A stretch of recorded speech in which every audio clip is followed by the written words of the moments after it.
এই সকল প্রতিষ্ঠানগুলো নির্বাচিত প্রতিনিধিরা পরিচালনা করবে, তাদের নেতৃত্বেই সব কার্যক্রম পরিচালিত হবে। এটাই আকাঙ্ক্ষা, এটাই সাংবিধানিক বাধ্যবাধকতা এবং আইনেরও সেভাবেই বলা আছে। কিন্তু আমরা একটা বিশেষ পরিস্থিতির মধ্যে আছি। আমরা একটা ওই যে অস্বাভাবিক পরিস্থিতি বলা যায়, যে আমাদের প্রথমত এই যাদের কথা বলছেন, যেখানে প্রশাসক নিয়োগ করা হয়েছে, এই যে সকল ব্যক্তিদের পরিবর্তে প্রশাসক নিয়োগ করা হয়েছে, সেই সব ব্যক্তিরা অনেক ক্ষেত্রে নির্বাচিত ছিলেন না। নির্বাচনের নামে অনেক জায়গায় প্রহসন হয়েছে, ভোটার উপস্থিতি ছিল না এবং অনেক রকম অনিয়ম হয়েছে, জালিয়াতি নির্বাচন হয়েছে অনেক ক্ষেত্রে। তো তারা কিছু কিছু ব্যতিক্রম ছাড়া অনেক ক্ষেত্রে সুষ্ঠু নিরপেক্ষ নির্বাচনের মাধ্যমে। এখন এই যে কিছু কিছু ব্যতিক্রম বললেন, যে যেই জায়গাগুলোতে ব্যতিক্রম হয়েছে, কম্পিটিটিভ ইলেকশন হয়েছে, প্রার্থীরা ছিল, এখন এই জায়গায় বিএনপির মতো বড় দল তারা কিন্তু দল হিসেবে পার্টিসিপেটই করে নাই। আবার এই যুক্তি অনেকেই দিচ্ছেন যে দলীয় প্রতীক আওয়ামী লীগের সেটি ছিল না মাঠ পর্যায়ে। তো সেই ক্ষেত্রে তারা স্বাভাবিকভাবেই এই আওয়াজ অনেকে তুলছেন যে তাহলে তাদের ক্ষেত্রে তাদের কাছ থেকে কেন ছিনিয়ে নেওয়া হচ্ছে? তারা তো ঠিকই পয়সা খরচ করেছেন, শ্রম দিয়েছেন, মানুষের কাছে ছিলেন। দুর্ভাগ্যবশত যে এই সমস্যাটা সমাধান করতে হবে, এবং আমি তো বলছি এটা কাঙ্ক্ষিত নয়, কিন্তু এটার কোনো বিকল্প ছিল না।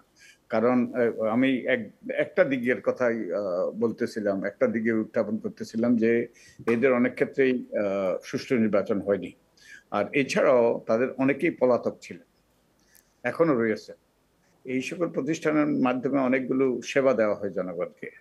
তো এই যখন তথাকথিত নির্বাচিত প্রতিনিধিরা যখন অনুপস্থিত থাকেন, তারা পলাতক থাকেন, তারা তাদের দায়িত্ব পালন করতে পারেন না, তখন এই প্রতিষ্ঠানগুলো অকার্যকর হয়ে যায়। তো এই প্রতিষ্ঠানগুলো কার্যকর করার লক্ষ্যেই তাদেরকে কিছু সিদ্ধান্ত নিতে হয়েছে।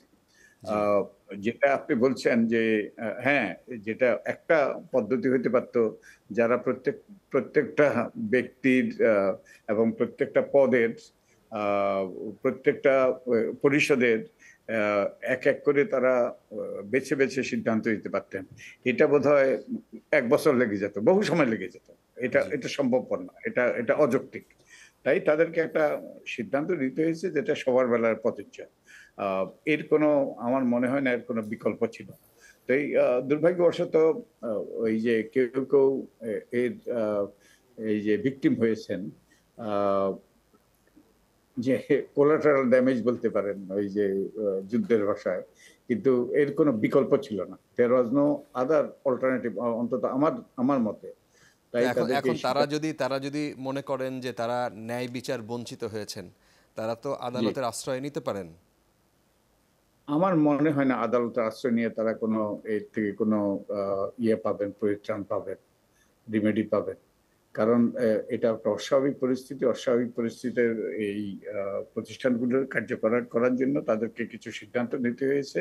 হ্যাঁ, কেউ কেউ হয়তো ওই যে তারা ভিক্টিমাইজ হয়েছেন, তারা ওই ভোগান্তির শিকার, অথবা তারা ওই যে লুজার হয়েছেন।